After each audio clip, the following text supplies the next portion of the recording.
Being branded as a copy of something else sucks. Every time it happens in gaming, there's a certain funk that hangs over that game which isn't easily shaken off.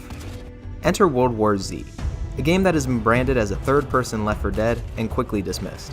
But if there's one thing that will get me to spend money on a new game, it's copying one of my favorite games. This game might be a copycat, but it's a well-made copycat.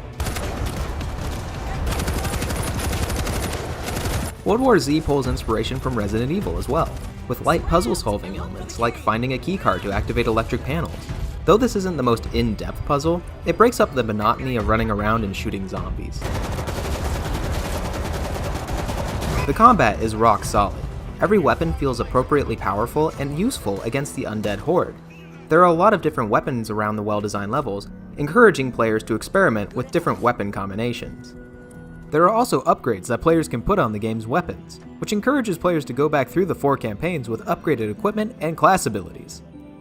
There are 6 different classes to choose from in World War Z. The Hellraiser class can place C4 to break up hordes, and the Exterminator class is all about wiping out the infected in a defensive situation.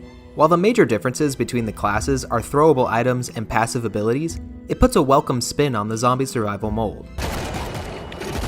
That's not to say that it's all fresh and new. The game gets monotonous after fighting off an undead swarm for the 100th time, and the levels are well designed but mostly linear. The basic formula for a level is run, find a keycard, fight a swarm, and escape. This formula works well in the early game, but after doing it 12 times, it quickly becomes repetitive. World War Z's zombies are genuinely frightening. I could feel myself tense up when I saw a swarm charging at me, and surviving my first big wave was a euphoric feeling that few other zombie games managed to achieve. Zombies in World War Z have different classes as well. There's the common zombie, the screamers, which alert the horde to the player's presence, and the bull, which charges at and pummels players, and many more. While a lot of the classes are similar to Left 4 Dead's Special Infected, like the bull being a carbon copy of Left 4 Dead's Charger, developer Saber Interactive hasn't been shy about wanting to emulate that series. In addition, it's so well executed, I was much more forgiving of these similarities.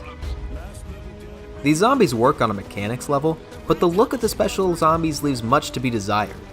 The only 2 special zombies that stand out from the rest are the bull zombies, who are decked out in riot gear, and the hazmat zombies, who wear bright yellow hazmat suits. The others have hardly any distinguishing visual features.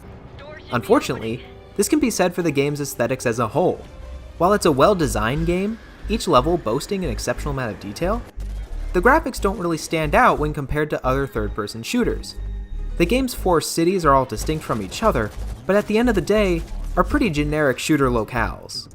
The game's post-apocalyptic New York is interchangeable with the Division's depiction of the city, and Moscow's environments look like they were plucked straight from Metro 2033. This is a shame, because if World War Z had some kind of visual hook, it might grab a few more sets of eyes. Despite the game's uninspired visuals, Saber Interactive spend a lot of time on the small details of the world. Every character has a backstory that's unlockable through play, and helps build a connection between the player and their favorite character. It's an unnecessary but welcome addition to the game that allows for an increased level of investment in the story of World War Z. The game approaches the zombie apocalypse in a similar manner as the book.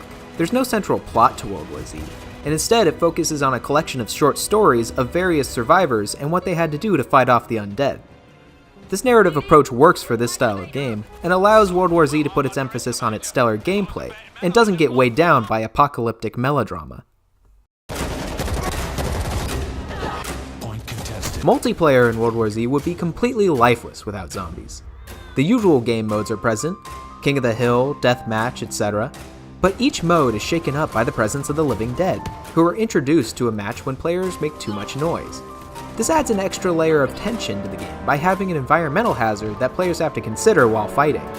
But aside from that, there isn't much to World War Z's multiplayer that veteran gamers haven't already seen countless times. The multiplayer might be fun for a few rounds, but World War Z's main attraction is its cooperative campaign. World War Z has cult classic written all over it. The game's combination of Left 4 Dead, Resident Evil, and other excellent games help propel it just beyond mediocrity, but it's far from perfect. World War Z is a great game for players who are looking for a fun, cooperative, zombie-slaying experience, but don't go in expecting it to reinvent the wheel.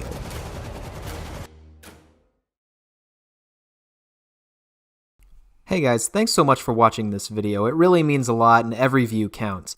Feel free to drop a like if you liked the video, or if you have thoughts to share on the game, feel free to comment. And as always, subscribe to my channel if you want to see more videos just like this one. And as always, I'll see you all eventually.